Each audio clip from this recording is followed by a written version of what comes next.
And that's the strong version of the actual story. And we can't pretend it's weak because it just isn't. The Great Pyramid was built around 4,500 years ago in the reign of the pharaoh we called Khufu, and it took somewhere of around 20 years.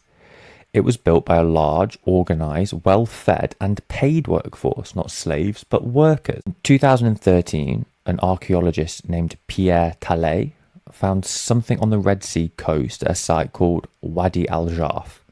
He found papyri, the oldest inscribed papyri ever discovered.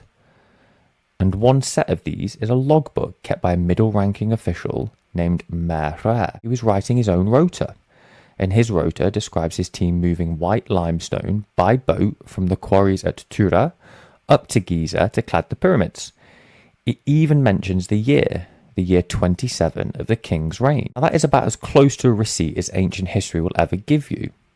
Just a random middle management bloke logging his shifts on the actual project during the actual reign. The archaeologist named Mark Lehner spent years digging it up. A place called Hayt El Ghurab.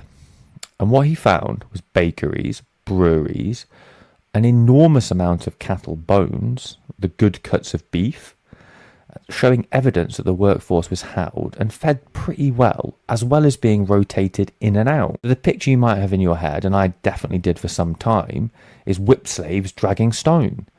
Well, that's slowly disappearing. The evidence is showing now that more skilled, organised workers, that they were looked after well enough to eat beef. And that's the strong version of the actual story. And we can't pretend it's weak because it just isn't.